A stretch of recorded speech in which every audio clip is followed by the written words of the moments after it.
Bonjour à tous, bienvenue dans l'actualité de ce mercredi 31 décembre. Dernière ligne droite avant le passage à la nouvelle année. Pour beaucoup, c'est donc l'heure des derniers préparatifs, vous le verrez. C'est sans doute le plus grand réveillon jamais organisé et il est proposé par le Festival de Poupées. Ce soir, 6000 personnes se retrouvent au Zénith de Nantes avec Patrick Sébastien et bien d'autres artistes. Et puis, quels sont les événements marquants de 2014 qui auront un écho en 2015 ? Réponse dans ce journal. Dans quelques heures, nous passerons donc en 2015. Avant ça, pour beaucoup, c'est l'heure du rush. Repas, coiffure et même costume pour certains. Tout le monde est donc sur le pont, comme a pu le constater Delphine Ledu. Je vous souhaite de joyeuses fêtes, merci, merci, au revoir. Bonjour, vous avez trouvé tout ce qu'il vous fallait ? Oui. Dernière ligne droite avant le réveillon dans ce magasin de location de costumes. Pour beaucoup, les déguisements sont déjà réservés depuis longtemps. Pour d'autres, on cherche encore. Alors d'habitude je m'y prends un peu plus tôt, c'est beaucoup plus facile. Mais là j'ai pas eu le temps. C'est toujours un petit peu la dernière minute et on a la chance d'avoir des commerçants disponibles et qui acceptent le rush de la fin d'année. Chaque année, cotillons, pétards ou encore perruques sont indispensables pour fêter le nouvel an. Dans cette boutique, le 31 équivaut donc à un mois de chiffre d'affaires. C'est le rush tant attendu, on attend cette période toute l'année en fait. Donc on s'y prépare quelques mois à l'avance et voilà, on est prêt. Changement de décor dans cette poissonnerie de grande surface. On a la langoustine 10-15. Depuis 5 heures, Sophie et ses collègues sont sur le pont. De la préparation des commandes au service des clients, tout est prêt pour les accueillir. Ils viennent en avance, on a des commandes, on a beaucoup de commandes et puis on a les achats de dernière minute. C'est les crustacés, le vivant, crevettes, le homard, tout ce qui est crustacé. Plus c'est une tradition et puis d'autre part, on apprécie beaucoup. Nous on mange souvent des huîtres, que ce soit le réveillon ou pas, donc voilà. Mais au réveillon certainement oui, on ne va pas louper le réveillon sans huîtres. Hop, et voilà. Merci. Bon réveillon. Au revoir. Ambiance plus posée dans ce salon de coiffure et d'esthétique. Même si le gros rush de décembre est déjà passé, plusieurs chignons étaient au programme de la journée.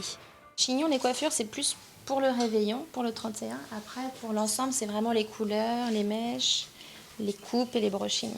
C'est un petit peu plus calme quand même que les derniers jours avant Noël. En général, je viens tous les 31 faire un chignon. Ça fait déjà quelques années, oui. Ouais. C'est un rituel, c'est une façon d'être bien, puis de fêter le nouvel an. Quelques touches de maquillage pour sublimer le regard. Un peu de paillettes pour la fantaisie.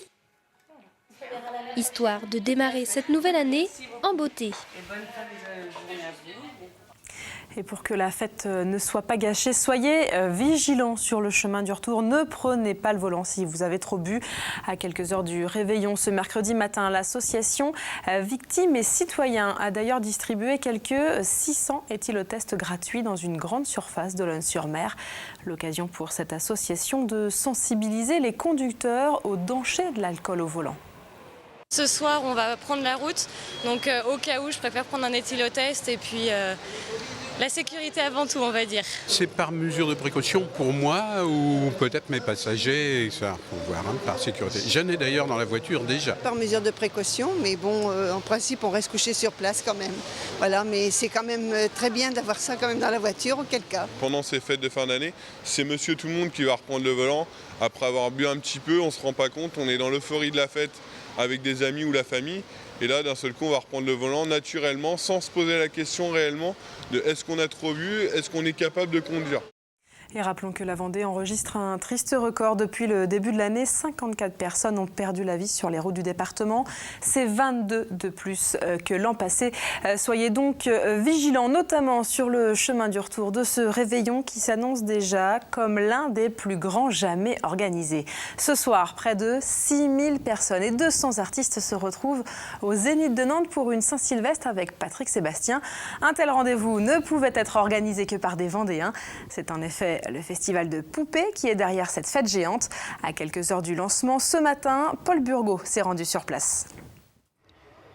Le Zénith paraît vide pour le moment et pourtant les techniciens s'affairent à préparer l'un des plus gros réveillons de France. Là, il y a 150 kilos en tout de confettis. Ça, c'est des confettis neige pour la compagnie créole. Et ça, c'est des confettis pour tout chaud, blanc et multicolores. Et quand l'organisateur de cette fête arrive, l'ambiance se fait déjà beaucoup moins calme. 1, 2, 1, 2. Ça va le faire, ça va le faire. Oh, oh. Et poupée. Philippe Mindron, créateur du festival de poupées, est comme un enfant à l'approche de l'heure d'ouverture. Il découvre même les surprises une par une. On a de la neige qui tombe de tous les coursives là-haut. Ça va tomber de la neige de là-haut. Non. Si, je te jure. Quoi, à minuit? Ah, mais pas à minuit à Bon Baiser de Fort-de-France. Il va neiger dans tout le hall des Zéniths, pas que à un endroit. C'est partout. Et c'est bon. Et il y en a un autre qui va bien s'amuser ce soir, c'est le régisseur lumière de poupées qui va pouvoir jouer avec 2 fois plus de matériel. On a un gros jouet dans les mains, on va pouvoir s'amuser. À Poupée, où on accueille des éclairagistes qui arrivent, qui ont 1h30 pour préparer leur show. Là, on n'a qu'une personne pour toute une nuit complète. Donc ça veut dire qu'on doit avoir préparé tout le show en entier pour la journée. 200 artistes se produiront pendant 8 heures de show non-stop et dans 2 salles différentes. Philippe Mindron le rappelle, ce soir, l'ambiance n'est pas au dîner d'Indo Marron. En fait, ça va être le bordel partout. L'idée, c'est vraiment ici de faire un grand partage, une grande fête collective avec des déplacements dans tous les sens. Voilà, on est dans quelque chose d'extrêmement convivial et chaleureux. Cet après-midi, les derniers réglages de son se faisaient avec les artistes. Désormais, tout devrait être prêt, car les portes ouvrent dans une demi-heure. Tout le monde a le droit de fêter le passage à la nouvelle année. Emmaüs et les Restos du Cœur s'unissent et organisent donc le réveillon de la fraternité aux herbiers. L'idée est d'offrir une soirée ouverte à tous et la majeure partie des commerçants des herbiers y a d'ailleurs contribué. Pierre Dalicieux a retrouvé les bénévoles des 2 associations. Regardez. Ces pains se retrouveront ce soir sur les tables du réveillon organisé par Emmaüs et les Restos du Cœur. Des pains offerts par ces commerçants. En tout, 5 boulangeries des herbiers ont accepté de participer sans trop se poser de questions. Tous ceux qui nous aident ont bien joué le jeu. Donc voilà, je trouvais que c'était très bien. C'est très dans la fraternité. Pour le 31, et puis même pour les autres jours, ça met un petit peu de baume au cœur dans ce monde un petit peu difficile, je crois, pour chacun. Et il y a des gens forcément qui ont quand même plus de difficultés que d'autres. Des boulangeries, mais également des supermarchés, un caviste ou encore cette jardinerie. Ça ira, donc il y en a 30. Des fleurs qui égayeront les tables des convives. Là aussi, le geste était plutôt spontané. Quand on peut faire, on fait. Donc voilà, il n'y a pas de... On a pu mettre ça en place, donc on a fait. Voilà. Le verre ballon, le moins haut, il est où? Il est là. Non, mais vous ne l'avez pas. Alors, il faudrait... Je vais le chercher. Il fait en chercher un. À l'intérieur, ça s'active. En tout, presque 400 personnes passeront le réveillon dans cette salle. Tout doit être au point pour 20h, heure d'ouverture des portes. Les quelques 20 bénévoles dressent le couvert avec un mot d'ordre. Il faut essayer de faire comme à la maison. Oui, quand on arrive au restaurant, quand on a une jolie table, c'est très agréable. Et là, c'est la même chose ce soir pour les personnes qui vont venir réveillonner là. Il faut que ce soit beau. Il faut que ce soit beau, à l'œil d'abord. Beau et bon, mais d'abord beau. Des bénévoles qui se retrouvent cette année pour la première fois. Et oui, car ce réveillon est organisé par Emmaüs et les Restos du Cœur. Pour les 2 responsables, c'est une vieille histoire. Et chacun a son identité, et on a 2 identités représentées, effectivement, qui sont donc Emmaüs et les Restos du Cœur, mais c'est pour la même cause, c'est la même démarche. Alors ça nous rappelle surtout un grand souvenir de la rencontre de Coluche et de l'abbé Pierre, et on a envie de perpétrer un petit peu cette belle histoire d'il y a quelques années. Voilà, donc on se retrouve effectivement ensemble, et pour la bonne cause. Ce soir, c'est donc un réveillon sous le signe de la fraternité, c'est d'ailleurs son nom, qui aura lieu ici. Un réveillon qui durera, comme beaucoup d'autres, jusqu'au bout de la nuit. En cette fin d'année, on va revenir sur ces actualités qui ont marqué 2014 et qui concerneront également 2015. On pense alors au procès Xynthia, aux élections, à la réforme territoriale ou encore au projet de l'A831. Rétrospective et projection signée Carl Laboureau. Je sais.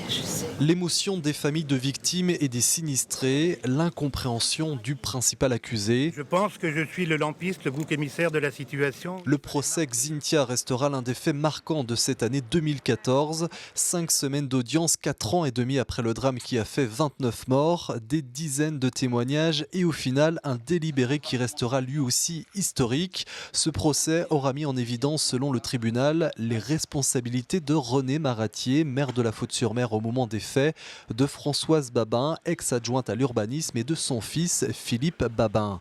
Tous trois sont condamnés à de la prison ferme, respectivement 4 ans, 2 ans et 18 mois. Des condamnations qui seront réétudiées puisqu'un procès en appel aura lieu en 2015, vraisemblablement dans le courant de l'automne. 2015 qui, tout comme 2014, sera marqué par des élections. Cette année, nous avons renouvelé les conseils municipaux. En Vendée, sur les 282 communes, quelques 110 ont un nouveau maire, notamment à La Roche-sur-Yon et à Fontenay-le-Comte, deux villes qui ont basculé à droite. En 2015, ce seront pour les conseillers départementaux que nous irons voter les 22 et 29 mars. Nouveauté pour ce scrutin, les cantons tout d'abord qui sont redessinés et puis le nombre d'élus. Dans chaque canton, c'est un binôme homme-femme qui siégera au conseil départemental et non plus général. Et puis l'autre élection qui marquera la toute fin 2015, en décembre, les régionales. Les dates ne sont pas encore fixées, mais l'on sait déjà que la région des Pays de la Loire restera en l'état avec ses 5 départements. La mobilisation cette année des élus ligériens opposés au démantèlement de la région, démantèlement évoqué dans le cadre de la réforme territoriale, tout comme la fusion avec d'autres régions voisines. Cette mobilisation donc aura porté ses fruits. Et puis enfin, autre mobilisation qui fédère également, sans pour autant en revanche aboutir, celle pour l'A831.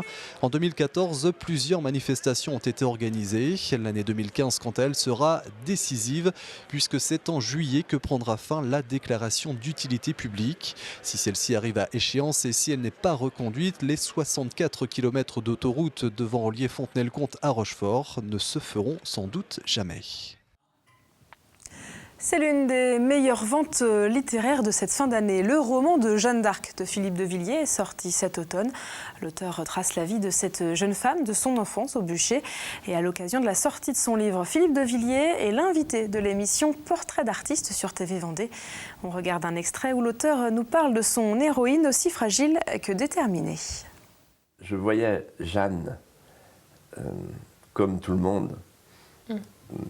Dans ma petite église de Boulogne, en Vendée, tout en haut des tentures sacrées ou des murs d'église, j'ai voulu déposer la statue pour la regarder de plus près et saisir son humanité, ses défaillances, ses doutes, ses fragilités et aussi ses désarrois, mais aussi ses émois, ses éblouissements.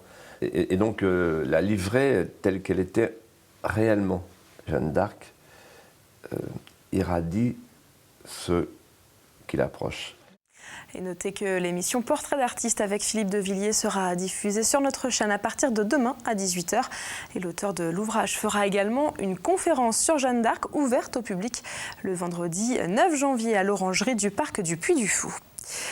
Et comme chaque jour depuis le début de l'année, on va terminer ce journal avec un point sur la météo. Et les années se suivent et le temps, lui, ne change pas. Et 2015 débutera sous les nuages et le brouillard. Mais par endroits, le soleil pourrait ensuite dominer. Quant aux températures, elles seront fraîches mais de saison avec un maximum de 10 degrés. C'est la fin de ce journal. Merci à vous de nous avoir suivis durant toute cette année. Et puisque l'actualité ne s'arrête jamais, on se retrouve dès le 2 janvier 2015. D'ici là, très beau réveillon à vous et à l'année prochaine.